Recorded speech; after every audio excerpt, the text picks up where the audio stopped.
ইব্রাহিমকে আপনি বেজ্জতি করিয়েন না, আমার ভয় লাগে। ইব্রাহিমের মতো নবী এই দোয়া করছে কোরআনের আয়াতে। হাদিসের মধ্যে আছে মুসা নবীর মতো নবী আল্লাহর কাছে হাসরের ময়দানের ব্যাপারে বলছে, আল্লাহ হাসরের মাঠে লা আসআলুকা লিয়াউমা উম্মি ওয়ালা উখতি, আমি আমার মাকে চাই না, আমি আমার বোনকে চাই না, বাল আসআলুকা লিয়াউমা নাফসি, আমি মুসা কেবল আমাকে বাঁচাইতে চাই, আমাকে বাঁচাইতে চাই। আল্লাহ আমাকে বাঁচান, হাসরের মাঠ আমার বড় ভয় হয়, হাসরের মাঠ আমার বড় ভয় হয়। আল্লাহর নবী সাল্লাল্লাহু আলাইহি সাল্লাম বলেন, ইয়াকুব নবী নিজের চোখে দেখবে ইউসুফ নবী ওনার ছেলে দাঁড়াইয়া আছে সামনে, এটা সেই ইউসুফ যার জন্য দুনিয়ায় কানতে কানতে চোখ সাদা বানায় লাইছে। সেদিন হাসরের ময়দানে নবী বলেন, একবারের জন্য ইয়াকুব নবী বলবে না যে আল্লাহ আমার ছেলেটার কি হবে, ইয়াকুব নবী বলবে ইয়া রব্বি নফসি নফসি, আল্লাহ আমাকে বাঁচান, আমাকে বাঁচান। ওরটা ও বুঝবে, আমারটা আমি বুঝতেছি। এটারে হাসরের মাঠ বলে। বাজান এই মুসলমান, আল্লাহর নবী সাল্লাল্লাহু আলাইহি ওয়াসাল্লাম হাসরের ময়দানের ব্যাপারে এতটা নবীজি নিজেও চিন্তা করতেন। আপনারা সবাই শুনছেন, জানেন 5 ওয়াক্ত নামাজের পরে ওলামায়ে কেরাম থেকে জিজ্ঞেস করে দেখেন, 5 ওয়াক্ত নামাজের পরে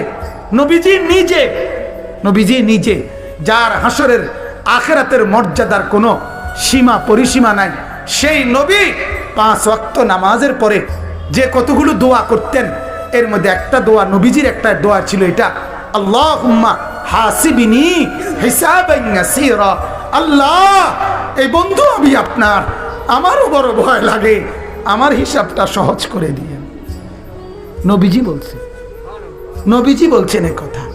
অথচ নবীকে আল্লাহ বলছে ওয়ালাল আখিরাতু খায়রুল লাকা মিনাল উলা, বন্ধু দুনিয়াতে আপনাকে যা দিলাম, আখিরাতে যা দেব, এই দুনিয়ার গুলোর চাইতে ওইগুলো অনেক বেশি উত্তম, অনেক বেশি দামি।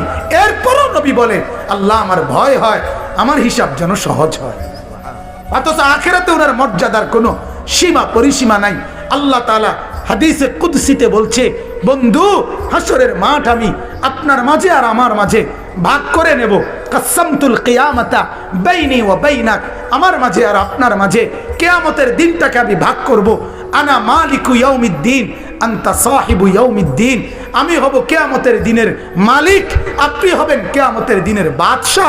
আপনি বলবেন আমি শুনবো, আপনি সুপারিশ করবেন আমি গ্রহণ করব, আপনি চাইবেন আমি দিতে থাকব, আপনার হাতে আমার ইজ্জতের পতাকা দেব, আপনার জন্য আমার আরশের নিচে মাকামে মাহমুদের আলাদা জায়গা দেব, আপনার জন্য জান্নাতের দরজা প্রথম খোলার উদ্বোধনের অধিকার আপনাকে দেব। এত মর্যাদার পরেও নবী বলতেন আল্লাহ তবুও ভয় হয়, হিসাবটা সহজ করে। আপনি কেডা, আমি কে?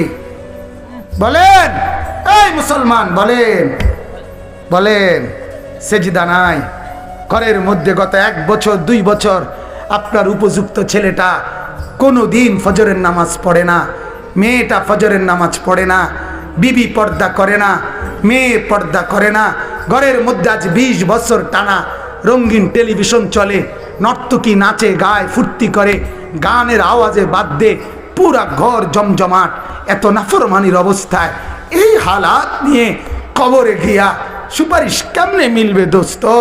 আখিরাতে নবীজির সামনে দাঁড়াবেন কিভাবে? আল্লাহর নবী তো বলবে উম্মত এভাবে বেজ্জতি করলি কেন? 23 বছরে তোর আমার তায়েফের রক্তের কথা মনে নাই, আমার দান শহীদের কথা মনে নাই, আমি 14 দিন পেটে পাথর বাঁধছিলাম ক্ষুধার কষ্টে, একথা কি মনে নাই? আমি 3 মাস চুলায় আগুন জ্বলে নাই, একথা কি উম্মত মনে নাই? আমার এত কষ্ট এত মেহনতকে এইভাবে নাফরমানি করে আমাকে তুচ্ছ তাচ্ছিল্য করলি, আমার দিনকে অপমানিত করলি, আজ কেন বলবো, আজ কিভাবে বলবো আমি মাওলার কাছে? বল উম্মত। কোরআনুল কারীমের সূরা নিসার মধ্যে আছে ওয়াজিনা বিকা আলা হাউলাই শাহীদা, আল্লাহ নবীকে বলছে বন্ধু হাসরের দিন আমি আপনার হাতে আপনার উম্মতের আমলনামা তুলে দেব, আপনি পড়বেন, আপনি শোনাবেন, আপনি হিসাব করবেন, আপনি বলবেন, এরপরে আমি ফয়সালা দেব, আপনি সায়া কইবেন। তাফসীরে আল্লাহর কসম এ কথা স্পষ্ট আছে। হযরত আব্দুল্লাহ ইবনে মাসউদ বলে, যেদিন নবীর সামনে এই আয়াত এ ওয়াজিনা বিকা আলা হাউলাই শাহীদা সূরা নিসার এই আয়াত যেদিন পড়লাম সেদিন হযরত আব্দুল্লাহ বলে নবীজি অজরে চোখের পানি ফেলে কাঁদছে আর কথা বলছে, উম্মত যদি পৃষ্ঠার পর পৃষ্ঠা গুনাহ আর নাফরমানি দেখি আমি মাওলার সামনে পড়বো কেমনে, শোনাবো কেমনে, আল্লাহর কাছে বলবো কেমনে? এত বেইজ্জতি করলে উম্মত আমি হাসরে মুখ দেখাবো কেমনে? আল্লাহ আমাদেরকে বুঝার তৌফিক দান করুন। অতএব আল্লাহ তাআলা বললেন যে এই ফিকির করে আখিরাতের ভয়, তো আল্লাহ তাআলা বলেন সে বিবেকবান। বলেন আলহামদুলিল্লাহ, বলেন আলহামদুলিল্লাহ। অতএব মুহতারাম হাজিরিন, এই ফিকির করা চাই, এই ফিকির করা চাই। আল্লাহকে দিবা নিশি ডাকবো তো ইনশাআল্লাহ, ডাকবো তো ইনশাআল্লাহ। রাসূলুল্লাহ সাল্লাল্লাহু আলাইহি ওয়াসাল্লামকে ভালোবাসবো, মহব্বত করবো তো ইনশাআল্লাহ। শুধুমাত্র মুখে মুখে তো ইনশাআল্লাহ। কয় ভাবে? কয় ভাবে? আবার বলেন, আবার বলেন।